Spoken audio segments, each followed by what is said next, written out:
अस्सलाम वालेकुम and hello everyone, welcome back to Madiya Waqas vlogs. कैसे हैं आप सब? उम्मीद है आप सब ठीक होंगे। अल्हम्दुलिल्लाह हम भी बिल्कुल ठीक हैं। और ये है पाकिस्तान पहुंचने के बाद फ़र्स्ट डे हमारा। थोड़ा सा लेट अपलोड कर रही हूँ व्लॉग्स क्योंकि काफ़ी ज़्यादा मसरूफियत हो जाती है बच्चों के लिए। ज़रा एटमॉस्फेयर चेंज हो जाता है तो कोई बच्चा बीमार होता है। अजवा लाइक छोटी है तो अभी वो बहुत ज़्यादा रो रही होती है।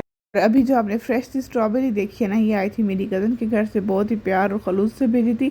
और जितनी उसकी शक्ल अच्छी लग रही थी ना, उससे कई ज़्यादा मज़ेदार थी, जूसी थी, क्योंकि फ़्रेश थी और उनके अपने ही एरिया की थी, तो एकदम फ्रेश और जूसी स्ट्रॉबेरी थी।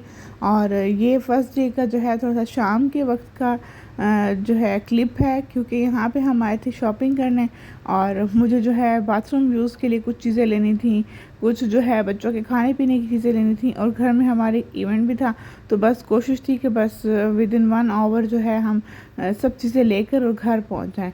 तो हम यहाँ आ गए थे एक सुपर मार्केट में, और यहाँ से हमने जो है कुछ चीज़ें ली, कुछ ऐसी चीज़ें जो बच्चे जो है इजीली मेरे यहाँ पे भी खा सकें, क्योंकि सबसे ज़्यादा टेंशन जो है हमें बच्चों की ही रहती है, और कि उनका खाना पीना ठीक रहे। और अजवा तो बिल्कुल उसी तरह से जैसे वो दुबई में करती थी ना, उसी तरह से यहाँ पे सब चीज़ें जो है छेड़ रहे थे। मैं उसको बोल रही थी कि नहीं आप नहीं उठाओ, जो है शायद कोई आ जाए या कुछ बोले आपको। तो बस यहाँ पे साथ साथ अजवा को देखना था। फिर आ गए थे घर। घर आते ही मैंने सबसे पहले बच्चों को तैयार किया, खुद रेडी हो गए। और ये थी जी बर्थडे की डेकोरेशन।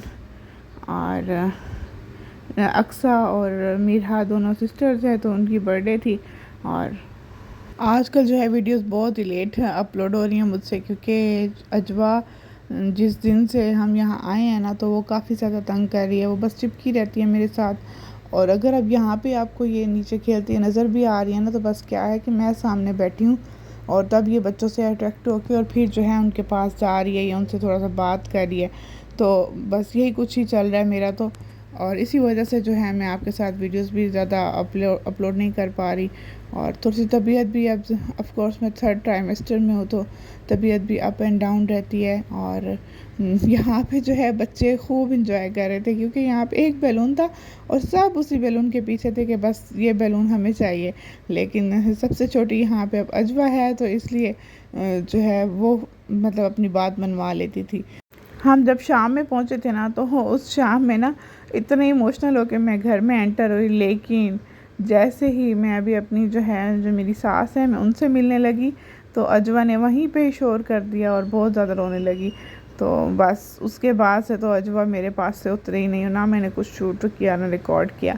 यहाँ अभी है जो है मेहंदी दिखा रही है। अभी है थोड़ा सा इसका मूड ख़राब था, तो इसको मैंने मेहंदी लगा दी थी कि चलो थोड़ी सी खुश हो जाए। और ये था जी बर्थडे का केक, और बहुत ही क्यूट सा और छोटू सा केक था, बहुत अच्छा खूबसूरत लग रहा था। तो बहरहाल जो है बर्थडे जो है यहाँ पे अब सेलिब्रेट करना हम स्टार्ट कर रहे हैं। हमारी क्योंकि जॉइंट फैमिली है, तो हमारा घर में ही अच्छे खासे लोग हो जाते हैं, तो बस घर के ही ज़्यादातर लोग थे। और बस एक दो जैसे जो है बच्चों के हैं ननियाल में से, उन लोगों को इनवाइट किया हुआ था, वो उन लोगों का वेट भी हो रहा था। और थोड़ी सी यहाँ पे अब बर्थडे की डेकोरेशन हो रही है मज़ीद। और सब बच्चों को राज़ी किया जा रहा है कि हाँ आप ये कलर की कैप ले लेना और आप ये कलर की कैप ले लेना, क्योंकि बच्चों को इस टाइम पे जो है बहलाना जो है बहुत ही मुश्किल काम है। और जिसकी बर्थडे है ना, उसको भी मोबाइल दिखाया जा रहा है कि वो रोए ना केक कटिंग के वक्त। बच्चे जो है ना, यहाँ पे मैं भी बहुत परेशान हो रही थी, क्योंकि मुझे ये था कि अजवा जो है शायद रोएगी, लेकिन अल्हम्दुलिल्लाह बिल्कुल नहीं रोई। और इसने कैप भी लगाई हुई है, तो मैं हैरान हो रही थी। बल्कि अबीहा जो है उसकी एक बार उसको कैप लगाई तो वो फिर टूट गई, फिर दूसरी बार लगाई, फिर जाके उसकी कैप लगी। और अजवा को पता नहीं कैसे हिम्मत करके हमने उसके दादा की गोद में बिठा दिया। और यहाँ पे अब बस केक कटिंग जो है स्टार्ट हो चुकी है, और सब बच्चे केक काट रहे हैं। और हमारे घर में जब भी बर्थडे होती है ना, तो अगर एक केक भी होता है तो सब बच्चे आके बारी बारी उसको सब जो है केक कट करते हैं। और लास्ट में मैं आपको ज़रूर दिखाऊंगी कि मेरे बेडरूम की इस वक्त क्या हालत है, और उसको समेटने में काफ़ी टाइम लग जाएगा, तो इसीलिए वीडियोस भी थोड़ी सी लेट भी अपलोड होती हैं, क्योंकि काफ़ी मसरूफियत हो जाती है। वहाँ से भी जब हम चलते हैं तो घर को समेट समेट के शॉपिंग्स ये वो, तो काफ़ी मसरूफियत होती है। ये है मेरे रूम की हालत। चलें, जब तक मैं रूम समेटती हूँ मिलूँगी आपसे नेक्स्ट वीडियो में। तब तक के लिए अपना ख्याल रखिएगा, दुआ में याद रखिएगा। अल्लाह हाफिज़।